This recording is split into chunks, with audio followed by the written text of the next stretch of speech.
गुरु की क्यों जरूरत पड़ती है ध्यान मेडिटेशन के लिए? बहुत बड़ा रीजन है इसका। और गुरु हमें मिलेगा कैसे, ये भी बहुत बड़ी बात है। गुरु के बगैर हम ध्यान मेडिटेशन में उतर ही नहीं सकते हैं, क्योंकि दोस्तों हम क्या हैं, नींद में हैं। हम अभी जगे हुए हैं तो अभी हम नींद में हैं। हम जागृत अवस्था में बेशक दिखाई दे रहे हैं, काम कर रहे हैं, लेकिन फिर भी हम नींद में हैं। दोस्तों हम होश पे नहीं है, और होश में लाता है हमें गुरु। दोस्तों गुरु के बगैर हम आध्यात्म में नहीं उतर सकते हैं, ये बहुत बड़ी बात है। अब इससे भी बड़ी बात एक ये है कि गुरु को ढूंढा कैसे जाए, गुरु से कैसे मिला जाए। क्योंकि आज के समय में तो ऐसे गुरु हैं कि गुरु अगर कुछ देता है तो उसके बदले में कुछ अपेक्षा रखता है। नहीं दोस्तों, वो गुरु दरअसल वो गुरु है ही नहीं, वो एक लेन देन वाला सौदागर है। क्योंकि जो गुरु होता है ना दोस्तों, वो बिना किसी चीज के ही अपना ज्ञान लुटाता है। अब दोस्तों बात यह है कि गुरु को ढूंढा कैसे जाए।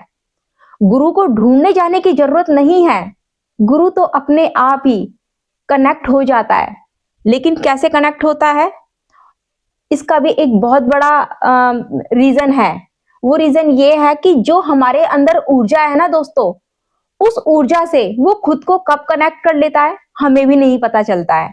वो हमारे सामने कब आ जाए नहीं पता चलता है, क्योंकि बिना किसी परिश्रम के, बिना किसी परेशानी के गुरु हमसे संपर्क कर ही लेता है।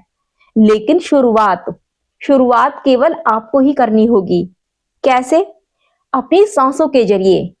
सबसे पहले आप अपनी सांसों को जानना शुरू करो।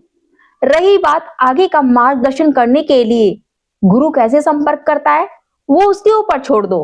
वो किसी भी रूप में आके आपसे संपर्क करेगा और कनेक्ट करेगा खुद को, और आपका मार्गदर्शन करता जाएगा, पता भी नहीं चलने देगा। दोस्तों जो आजकल के जो गुरु है ना, वो आजकल लेन देन सौदागर बन चुके हैं, और अपनी रिद्धि सिद्धियां दिखाकर, ऐसी बात नहीं है कि उनके पास नहीं है, भाई कमाई की है तो रिद्धि सिद्धियां है ही। थोड़ी बहुत रिद्धि सिद्धि दिखाई और साधक को अपनी तरफ खींच लिया।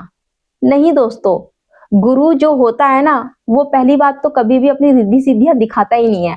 एकदम नॉर्मल, जैसे कि हमारी ही तरह रहता है, और किसी को पता भी नहीं चलता। लेकिन जब उसका ज्ञान हमें मिलने को होता है ना, तो बिना